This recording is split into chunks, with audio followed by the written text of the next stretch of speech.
What's up, guys? This is Coach Donny with ElevateYourself.org. Here at Elevate, we always try to promote volleyball training and coaching education so you can understand more about your mind and body and also help you perform at a higher level by doing so. So our guest today coming back onto the show is Ming, and he's a personal trainer and volleyball athlete and who specializes in rehabilitation and sports performance. And if you want to learn more about him, make sure you watch the last episode where we talk about is if CrossFit is good for volleyball, where he talks a little bit about his background and his volleyball and training history. So make sure you catch that episode first. Also, you can follow him on his Instagram, Total Body Development, and emings_TBDfit, and his website, tbd.fit. So I'll leave those also for you to check him out in the description box. So today's topic is a hot topic, and lots of myths have been busted in the last 10, 15 years of exercise science. Are ankle braces good for volleyball? Since Ming is the rehab specialist, Ming, if you can tell us why people wear ankle braces and what the ankle braces actually do. Man, all right. This is just kind of going off my experience. Obviously, number one, uh, people quote unquote say they have weak ankles. What does that even mean? I guess there's no real muscles in the ankles. There are a lot of ligaments. That's pretty much it. You got your calf and your shin muscles, if you will, without going into the specific names. But they use it for stability of the ankle,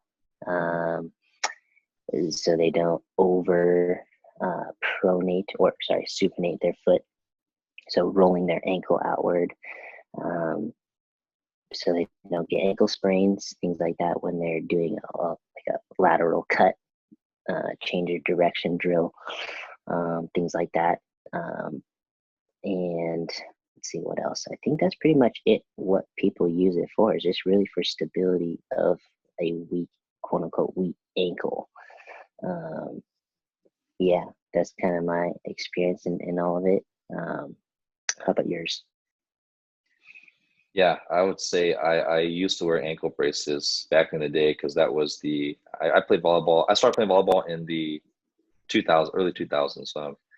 Mhm. And that was the common recommendation of you gotta wear Yeah, ankle brace. If you yeah, rolled your ankle, you gotta wear ankle braces forever. Like you're doomed for yeah, life. And if you yeah, didn't roll yeah, your yeah, ankle, you gotta wear ankle braces so you don't get to that point.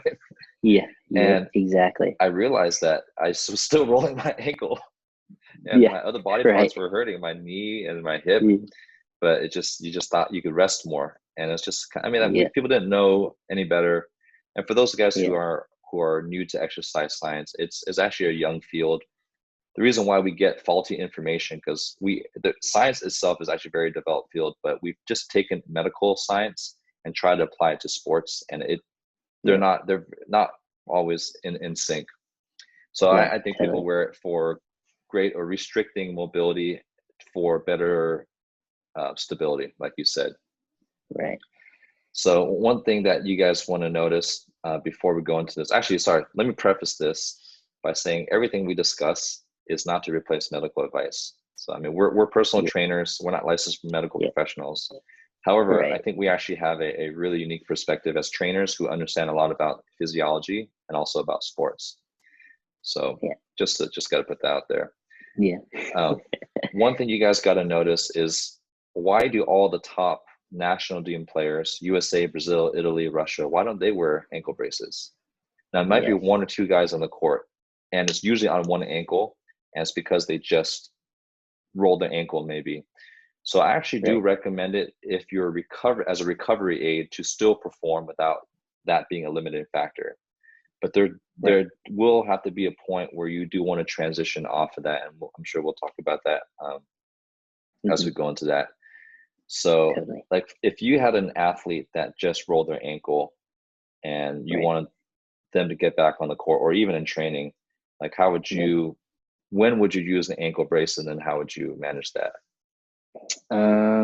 I think definitely fresh off the ankle roll, that's fine just to make sure it doesn't swell up, things like that. But that's fine. I think that's cool.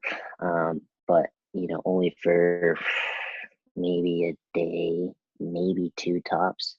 But usually, like, you never want to necessarily lock the ankle in one spot, right? The ankle joint is so mobile in a way, right? It should be able to move in all different directions.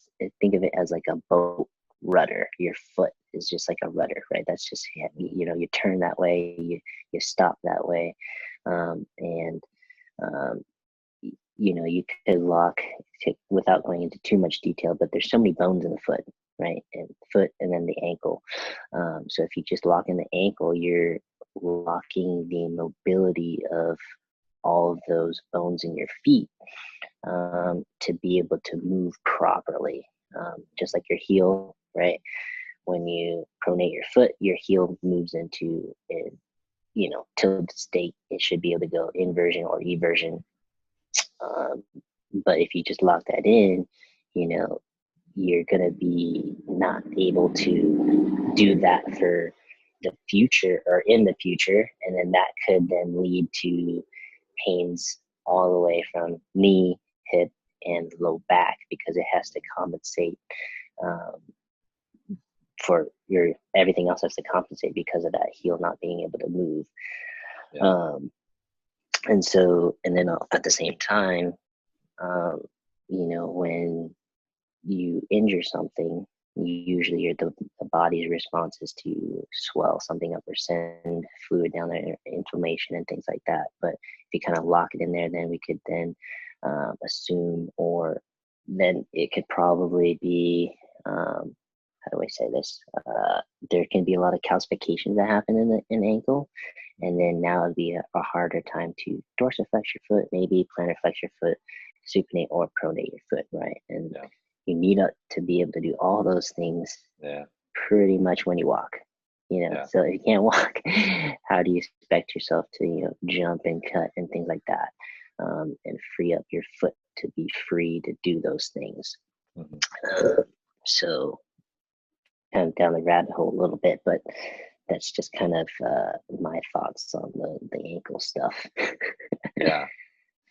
Yeah, and one of the best ways to heal your ankle is immediately immobilizing it. Now, if you've torn ligaments and muscles, you do have to immobilize it just to let it reattach. And your surgeon will give you specific instructions on that. But I mean, weight bearing can be kind of tricky because that's just simply painful. But if you can just have your foot passively just move it around, and if you have an ankle brace on all the time, you can't do that.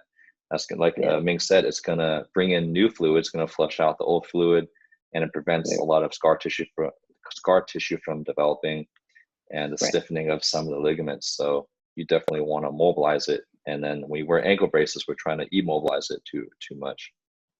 Right. So I wrote down 4 reasons, just because I'm a very forgetful person. 4 reasons for this conversation as to why I don't recommend wearing ankle braces. So we already touched upon the most important medical benefits of just letting it heal faster, actually. But one, it decreases performance, and you could just do a quick test on your own. When your ankle can't flex, and Ming did a great job explaining all the different ranges of motion that your foot and heel have to get into just to move, to sprint, jump, and then defensively too. You cannot play defense well and sprint off and get into certain positions because it just restricts your ankle mobility, right? Right. Secondly, it increases knee and hip injuries by transferring force, and Ming already touched upon that, right? If my knee is not, my force is going back into my leg and it needs to flex this way, if it's not flexing here to 2 degrees, it's going to flex like 10 to 20 degrees at my knee. So it kind of amplifies some of that forces. And if it's not going to flex there, it's going to go to the hip.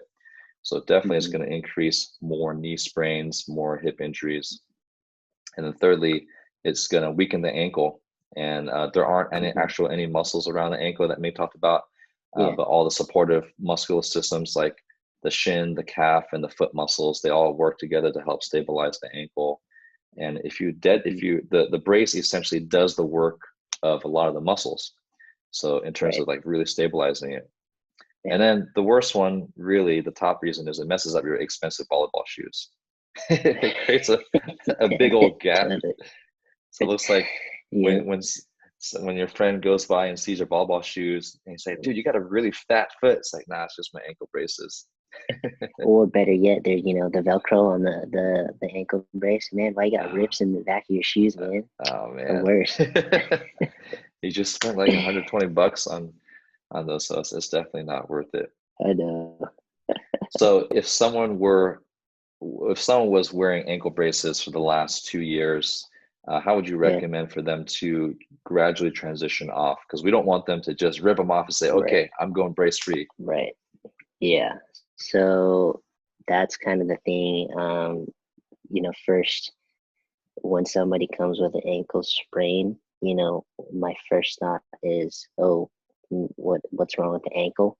Hmm. It's up the chain, right? So I'm gonna first look at the pelvis. Are they even stable in the pelvis? Can they get into internal and external rotation of the pelvis?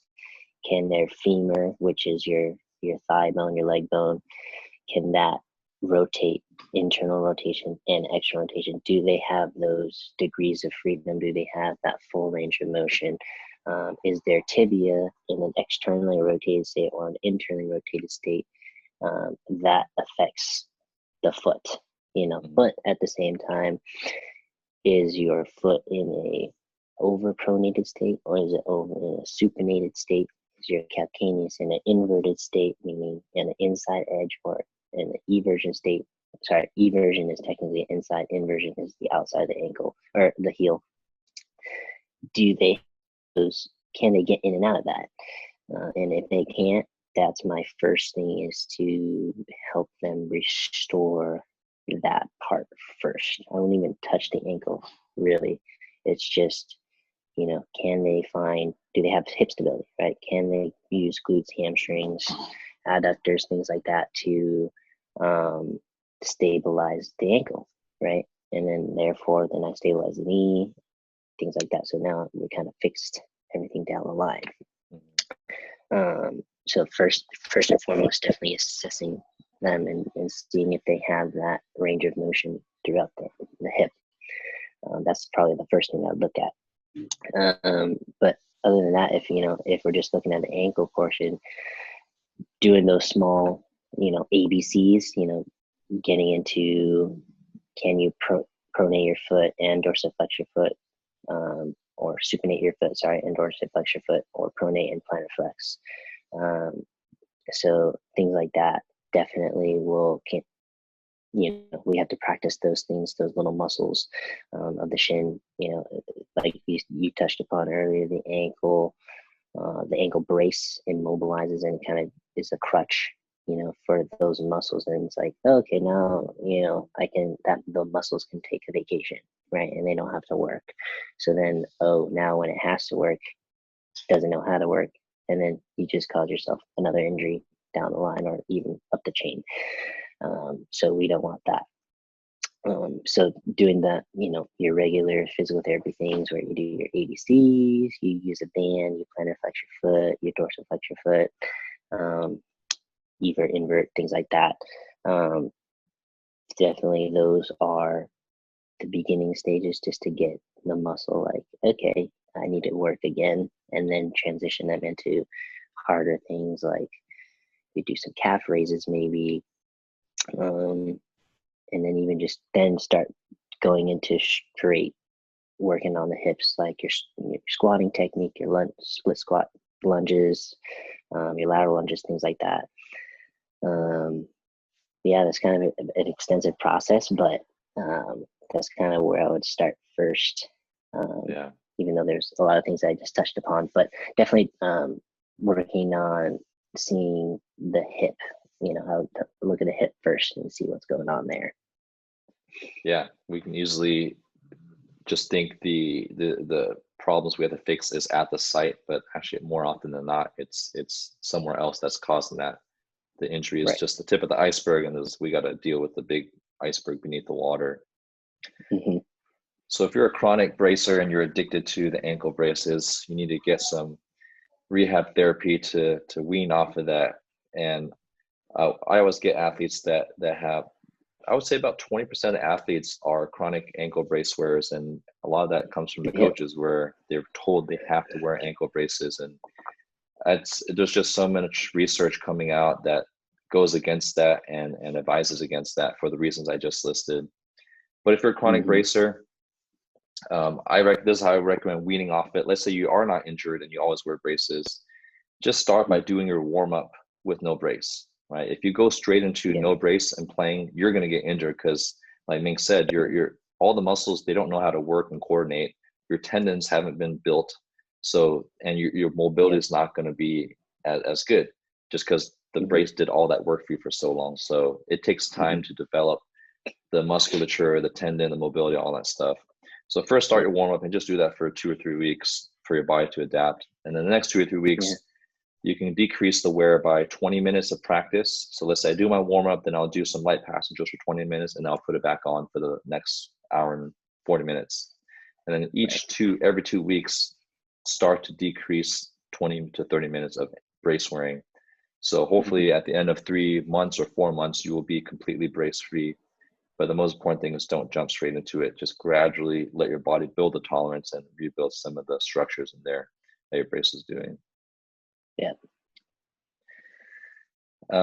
Last thing, I'll mention too for your brace is the best brace you can develop is a natural brace, right? Make your body strong so it doesn't need a brace. And like speaking personally, I used to roll my ankle a lot in high school and my first 2 years of college, and it wasn't until I started exploring a lot of training benefits did I realize that I only rolled for the last 7 years. Buying the right shoe helps a lot too with good lateral support. Totally. I've only rolled my ankle once in the last 7 years, and I was only out for about 2 weeks. So just working on training my body. Totally. And kind of just going off of that too, like I think in terms of our fitness industry today, it's all about these like quick fixes. Like, what are 5 things I can do to fix my ankle real fast or fix my shoulder real fast?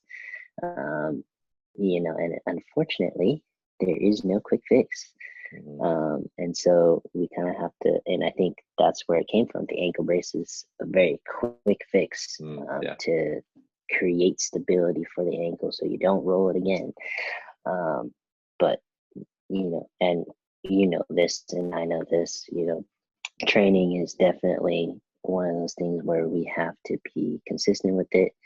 And, in order to fix an injury, you have to be, like you said, be a natural human brace. You have to be consistent with the workouts, and definitely make sure that you take your time with it. Make sure you know exactly what you're doing before you jump back on the court. And like you said, there's a couple ways for you to do that. Get your personal trainer to write you something, or go to your physical therapist, or something like that to professional to help you through that, and just write your little program, because stretching and rest is probably not going to help you. Yeah, great advice. In the long run, I should say. It will help you in the beginning, but in the long run, it will not help you. Yeah. Well, hopefully this talk helped you and educate a little bit more on how ankle brace, or is the topic of is our ankle braces good for volleyball? And we'll probably do another talk about knee braces, and there's so many other braces you can buy for your body just to make yourself feel good. Totally. But that's for another talk. So thanks, Ming, again for being on the show and providing your valuable 2 cents. And if you guys want to hit them up, make sure you can they DM you on Instagram? Is that how they get in contact with you? Yeah, they can do that, or they can email me. They can go to my website. And they can just find my information through there. Okay. So if you're in the area, or virtual training also offers online training as well. There you go. Yeah, I can give you my email and phone number later, so they can text me individually if they want, or email Yeah. me. Yeah. Yeah. Sounds good. Well, make sure you guys check out the other episodes in the playlist in the description box where we talk about more volleyball coaching and training education if you're interested in this stuff. But everything we provide is to help you become a better athlete and a safer athlete as well, because there's no point in working out if you're going to get injured. So, yeah. All right. Thanks again, Ming. I'll see you hopefully in a future Totally. episode. Sweet. Thanks for having me.